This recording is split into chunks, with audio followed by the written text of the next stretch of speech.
على آله وصحبه أجمعين أما بعد.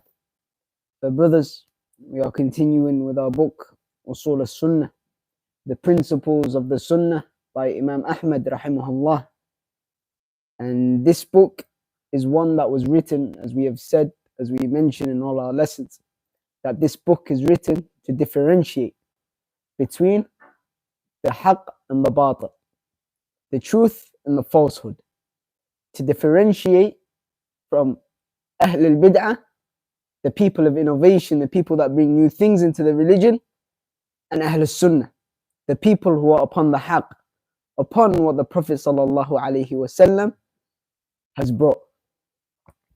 For Imam Ahmed rahimahullah, he writes this book and he starts by saying Usool al-Sunnati indana, that the principles of the Sunnah are with us. Meaning who? Meaning Ahl al-Sunnah wal Jama'ah. Meaning this, he says this because Ahl al-Bid'ah, the people of innovation, if you go to their mosques and you go to their groups and you go to their circles, they claim that they are Ahl al-Sunnah wal Jama'ah. But they are wrong, because they claim wrong things. They claim things that the Prophet sallallahu alaihi wasallam has never said, and they do things that the Prophet sallallahu alaihi wasallam has never done. For Imam Ahmed rahimahullah, he starts this book by clearly stating that it is Ahl al-Sunnah who are upon the haqq and not Ahl al-Bid'ah. And he goes through the usool, going through the usool of the unseen, of the matters of the unseen, that of ilm al-ghayb. And he continues by going through, as we looked over last lesson, that of the Sahaba, that of the companions of the Prophet sallallahu alaihi wasallam and their level. And in this lesson, we will go through what he says after. And he says, rahimahullah, وَالسَّمْعُ وَالطَّاعَةُ لِلْأَئِمَّةِ وَأَمِيرِ الْمُؤْمِنِينَ الْبَرِّ الْفَاجِرِ. That listening and obeying the A'immah, the leaders, and the Amir al-Mu'mineen, both the righteous and the sinners. And this usul, and this asl, this principle, it has many adillah. And Ahl al-Bid'ah, as they don't follow the evidences, they don't follow the adillah, they say that Ahl al-Sunnah, by following the rulers and obeying them, they fear the rulers, or they're trying to get close to them. So what do they call us? They call us by names. They call us the bootlickers of the rulers. They call us Madakhila. They call us Jamiyah. Many of these names. And if you truly look at the beliefs of Ahl al-Sunnah wal Jama'ah, if you truly look at the beliefs of Ahl al-Sunnah wal Jama'ah, you will know that they do not go to a specific ruler. So it is clear to see that they do not follow their desires, they do not follow the ahwa. Rather, what they do is whatever ruler it is, as long as he is Muslim, as long as there is no burhan, there is no clear sign that he is a kafir, then they follow. They listen and they obey. And Ahl al-Bid'ah, they don't do this. They go out on their mimbars, they go out on the stands, and they talk about the rulers. They talk about different things. They talk about not obeying, not listening, going out, doing khuruj. But we know they are the people of desire. Why? If you give them a job, tell them 5,000, 6,000, 7,000 pounds, $7,000 a month, they'll be the first ones to run. If any of the leaders now came and gave them a job, they'll be the first ones to go. And then they'll be quiet. They won't mention khuruj, they won't mention nothing. Because they go off what benefits them. They go off the maslahah. What is best for them, they follow. And the adillah, that we have are many. One of them being the hadith of the Prophet sallallahu alaihi wasallam, where he says, "Man ata'ani faqad ata'a Allah, wa man ata'a amiri faqad ata'ani, wa man asani faqad asa Allah, wa man asa amiri faqad asani." Whoever follows me, then he follows Allah subhanahu wa ta'ala. Whoever obeys me, then he obeys Allah subhanahu wa ta'ala. And whoever obeys my prince or obeys my ruler, then he has obeyed me. And whoever disobeys me, then he has disobeyed my Lord. And whoever disobeys my ruler, then he has disobeyed me. And it's clear to see that the Prophet sallallahu alaihi wasallam, he makes a difference when he says my ruler and he says Allah. He begins with Allah, then he says my ruler, to make sure there's a difference known to the people, that what he means is the rulers. And not only that, let's say if Ahl al-Bid'ah, they don't take from that hadith. They say whatever they want to say about it. If they say the Prophet sallallahu alaihi wasallam doesn't mean it like this, so he doesn't mean it like that. We come to the Quran. Allah subhanahu wa ta'ala says, "Ya ayyuhalladhina amanu ati'u Allah wa ati'u ar-rasul wa ulil amri minkum." O you, those who believe, follow Allah and follow the Prophet, and follow those in authority from you. So who are those? Who is the ulil amr?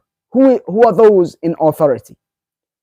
Abu Hurairah radiyallahu anhu states that they are the rulers, they are the umara, and it is clear. That in itself is clear.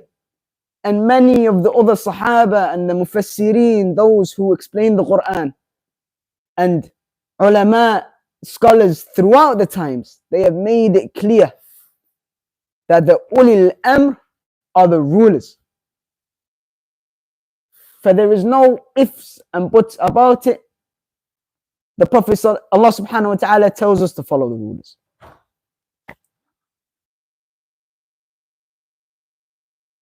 And then he rahimahullah, he says, وَمَنْ وَلِيَ الْخِلَافَةَ وَاجْتَمَعَ النَّاسُ عَلَيْهِ وَرَضُوا بِهِ. Whoever is given the khilafah, given the authority, and the people are united with him, behind him, and they are pleased with him,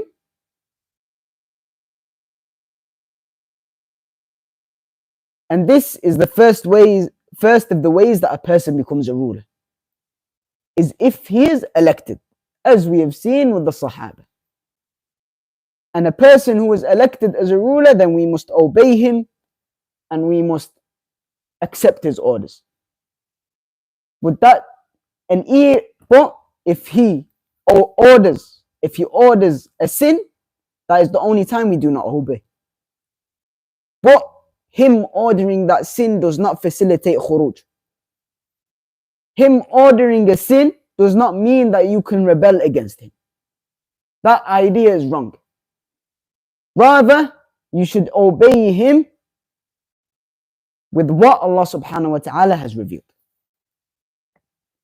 And then he rahimahullah, he says, وَمَنْ عَلَيْهِمْ بِالسَّيْفِ حَتَّى صَارَ خَلِيفَةً. And whoever of them fights against the people with the sword until he gains the khilafah, until he becomes the ruler. And this is the next of the ways to gain the khilafah, to gain the rule. To fight for it with the sayf, with the sword. And at that time, obviously, they had swords. And in our time, they have tanks or guns or whatever. If they gain the khilafah, even if the way they do it is not allowed, if they gain it, you must obey them. And he rahimahullah, he says, Fajr, he says, al-barri wal-fajr, the righteous one and the sinner, and the not righteous one. So that makes it clear that whatever way he came into the Khilafah, if he is the Khalifa, then you must obey him. If he is a Muslim, then you must obey him.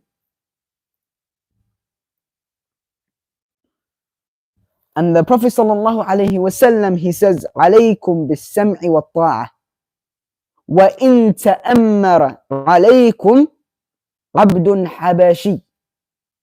It is upon you to listen and obey, even if that who you are obeying is an Ethiopian slave. And the Prophet sallallahu alaihi wasallam, he does not state this to make a difference between the slaves or the people or this person and this person, that this person has more right over this person. But at the time, slaves, and especially those from Africa, they had a lower status. So the Prophet sallallahu alaihi wasallam, he feared that if he told the people to obey the ruler, that the people would twist it. And if it was a black ruler, they would not follow. But this shows the extent that the Prophet sallallahu alaihi wasallam goes to make sure the people follow the rulers. That it should be any person, if he is a ruler and he is a Muslim, then you must obey him. Whatever ethnicity he is, whatever way he looks, and whatever status he would have had. And then he, rahimahullah, he says, والغزو ماض مع الأمير إلى يوم القيامة البر والفاجر لا يترك. That the jihad, that participating in battles with the Amir is continuous, meaning it's from the beginning to now, until the day of resurrection, whether he is righteous or a sinner, and is not forbidden. So a person does not leave it.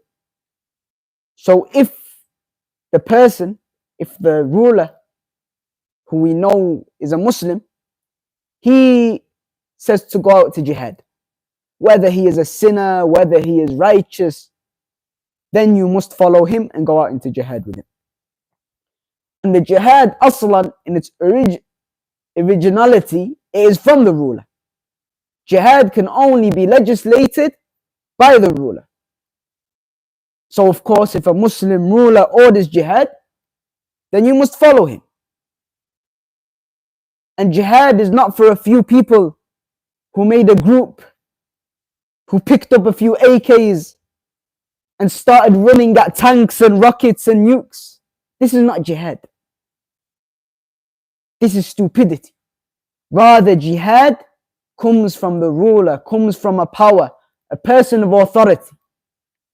If you look at the Prophet sallallahu alaihi wasallam,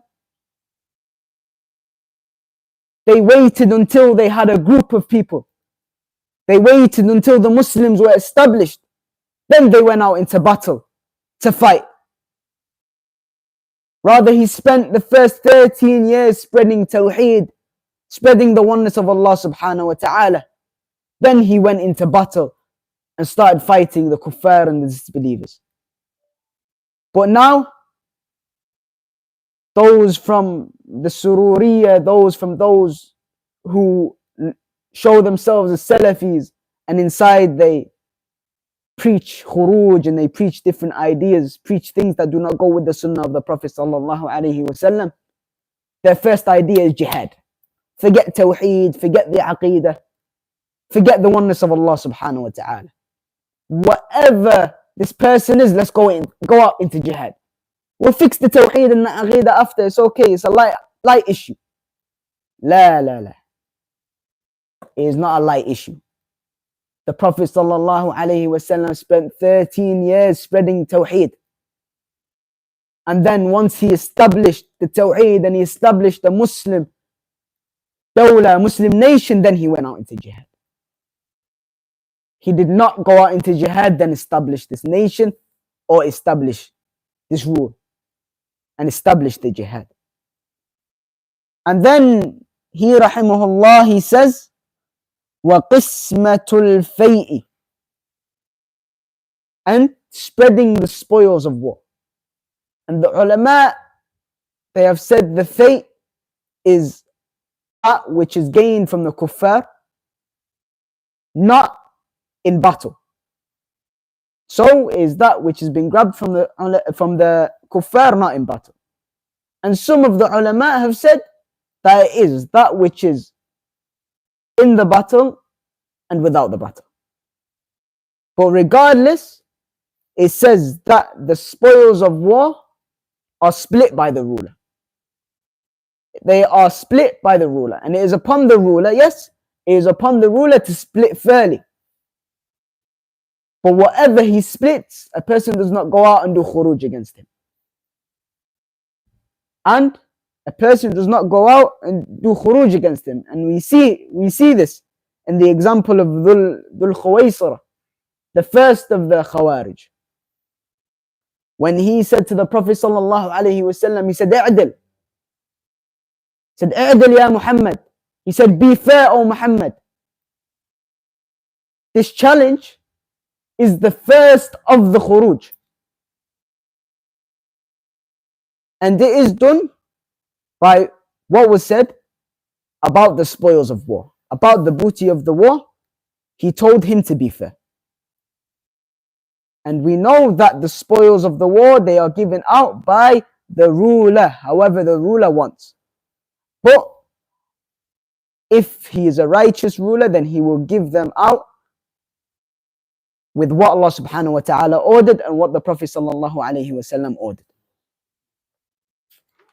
Then he rahimahullah, he says, وَإِقَامَةُ الْحُدُودِ إلى الأئمة ماض ليس لأحد أن يطعن عليهم ولا ينازعهم. That the punishment for the sins, or for some of the sins, this punishment is done by the ruler and only the ruler.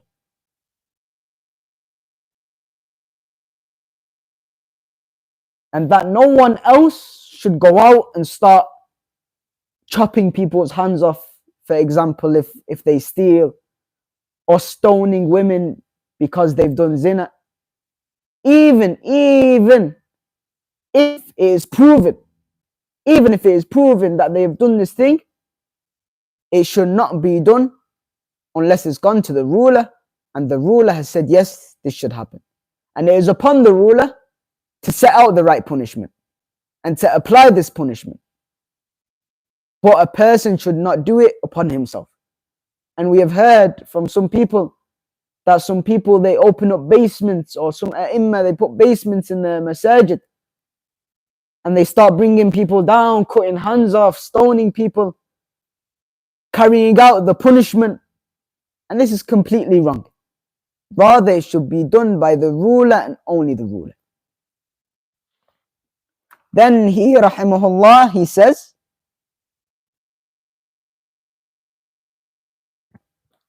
وَدَفْعُ الصَّدَقَاتِ إِلَيْهِمْ جَائِزَةٌ نَافِذَةٌ مَنْ دَفَعَهَا إِلَيْهِمْ أَجْزَأَتْ عَنْهُ بَرًّا كَانَ أَوْ فَاجِرًا. That the zakat, the sadaqat, and what is meant by sadaqat here is the obligatory one, the zakat. And this is done by the ruler. That the ruler is the one who splits the zakat. He splits it amongst the people. And if the ruler orders for you to give him the zakat so he can split it, then you must obey him in that and give him the zakat. A person should not question, where's he going to put my zakat? Is he going to put it here? Is he going to put it here? Is he going to give it to the right people? Is he going to take it? Rather, he should give it. And that is enough for him. It is accepted from him if he gives it to the ruler. Then it is upon the ruler to give it out how Allah subhanahu wa ta'ala has willed for it to be given out. But a person should not be worried about where it should go. Rather, he should give it, and that is enough for him. And then he, rahimahullah, he says, وصلاة الجمعة خلفه وخلف من والاه جائزة باقية تامة ركعتين من أعادهما فهو مبتدع تارك للآثار مخالف للسنة. That the Jum'ah prayer behind the Amir and behind those who have been put in authority is valid, lasting and complete. So if a person prays behind the Amir al-Mu'mineen, the ruler, then this is complete for him. The 2 rak'at of Jum'ah. And whoever repeats them, as we've seen some of the Mubtadi'ah, and even if we see them, some of the Sufiya, they go out to Mecca and Medina and they pray Jum'ah, and then they'll do it again. Or they'll go, or some of the Mubtadi'ah in the past, they pray behind a ruler and then they repeat their prayer. And this is, as Imam Ahmed rahimahullah states, is an innovation. He is an innovator. And he has left the athar, he has left the evidences that have came to us, and he has left the sunnah of the Prophet sallallahu alaihi wasallam. And he rahimahullah, he says, ليس له من فضل الجمعة شيء إذ لم يرى الصلاة خلف الأئمة من كانوا برهم وفاجرهم. That if he does not accept him praying Jum'ah behind the Amir, if he does not accept that is valid, then there is no benefit for him in praying the Jum'ah. There is no benefit, there is no reward for him. And that even if he is righteous, or if he is a sinner, or if he is an oppressor, then a person should pray behind him. And it is valid and complete. And we know some of the Sahaba radiyallahu anhum, they prayed behind Al-Hajjaj ibn Yusuf, and he was one of the biggest oppressors, but still they prayed behind him, showing that if a person is Muslim and he is the ruler, then you should pray behind him. Because if he was not a Muslim, they would never have prayed behind him. Rather, they did. And then he rahimahullah, he says, وَمَنْ خَرَجَ عَلَى إِمَامٍ مِنْ أَئِمَّةِ الْمُسْلِمِينَ وَقَدْ كَانَ النَّاسُ اجْتَمَعُوا عَلَيْهِ وَأَقَرُّوا بِالْخِلَافَةِ. That whoever rebels against the leader of the Muslims, while the people have united behind him, and they have acknowledged that he is the Khalifa, they have acknowledged his Khilafah,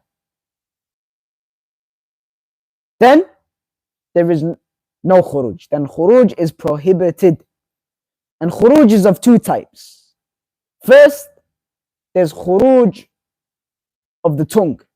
And these people who are sat at home and they tell the people to go up and to do khuruj and to go out, rebel against the hakim, rebel against the ruler, these are called khawarij qa'idi.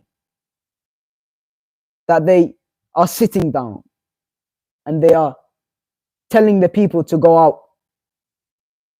And we've seen this from the Sururiya, as I have said, those who show that they are Salafi, and then from under they tell people to go out and to do khuruj. And you will see these people that you see on social media and on the news and on the press saying, go out against the hakim, rebel against the ruler. You will see their children, their sons, their daughters out in France, out in the UK, here, in these European countries, in America. You will see them there studying, and they are there in their houses, the ones they've bought with a mortgage. And they tell the people, go out, grab your AKs and go out. These poor people that are in the villages and don't know any better, they tell them, go out, grab your AKs and go out, fight, fi sabilillah, for the sake of Allah. And they are sat there, not even lifting their finger up from the couch. And then there is the second type of khuruj bis-sayf, the khuruj with the sword, meaning going out and actually fighting. And this khuruj, this type of khuruj, we have never seen in history. We have never seen this khuruj work. You see recently, for example, in 2011, the Arab Spring, you see what has happened. Nothing has changed. Nothing has changed. And even, let's say they said, oh, so little has changed. A little is good. Is that at the cost of the lives and the blood of the Muslims? Uthman ibn Affan, radiyallahu anhu, when the Khawarij came to him, the Sahaba said, why don't we fight against them? And Uthman ibn Affan, radiyallahu anhu, out of his wisdom and out of him following the Sunnah of the Prophet sallallahu alaihi wasallam to the T, he told the Sahaba not to fight because he cared for the blood of the Muslims. And he held the blood of the Muslims, the value of the blood of the Muslims at such a high place that he told them not to fight the Khawarij. Even though these Khawarij were coming after his neck, they wanted to kill him.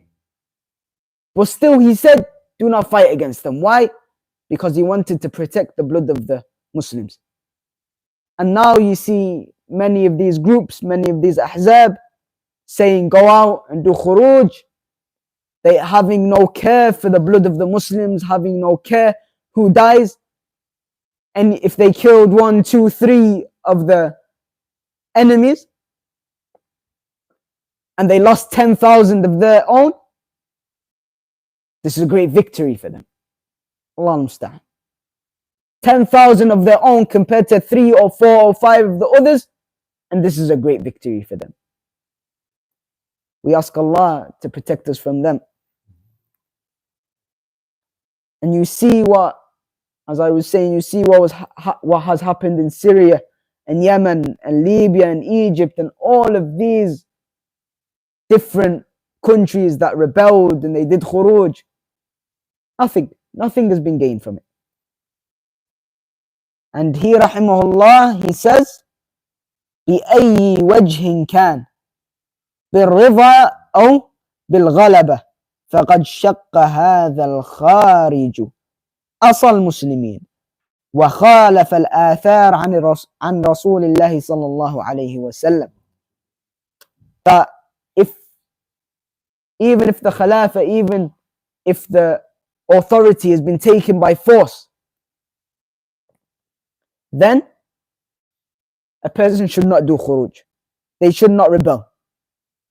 And if these people rebel, then they have divided the ummah of the Prophet sallallahu alaihi wasallam, and they have divided the unity of the Muslims, although they claim that they want to bring the Muslims together. For the Khawarij, they have always been the problem. The Khawarij from the time of Uthman ibn Affan radiyallahu anhu, when they went and they tried to kill him, to the times of now, they have always been a problem. And this problem, whatever they have tried to do, whatever plans they have made, every time it has been executed, it led to fasad. It led to corruption and it led to disruption in the Muslim lands. And then he rahimahullah, he says, وَأَلَا يَحِلُّ قتال السلطان ولا الخروج عليه لأحد من الناس فمن فعل ذلك فهو مبتدع على غير السنة والطريق. That is not allowed for anyone amongst the people to fight against the ruler nor to rebel against it. So whoever does this, then he is an innovator and he has gone out of the fold of Ahlul Sunnah wal Jama'ah, and he's gone against the Sunnah and the straight path. And if we look at the Salaf and we look at the Sahaba, at the time of as we have said, Al-Hajjaj ibn Yusuf, who it is said he killed 125,000 Muslims by his hand. Not by his armies, by his hand. And the Sahaba at his time, some of them, one of them, Abdullah ibn Zubayr, radiyallahu anhu, who was killed by Al-Hajjaj. And as we have said, Ibn Umar and Anas, radiyallahu anhum ajma'in, they did not rebel against him. The Tabi'een, one of them, Hasan al-Basri, rahimahullah, when he found out that Al-Hajjaj ibn Yusuf died, he fell into prostration. It is said he fell into sujood out of shukr, out of praise to Allah subhanahu wa ta'ala, that this man has been killed. But still they did not rebel against him. Why? Because they believed he was a Muslim.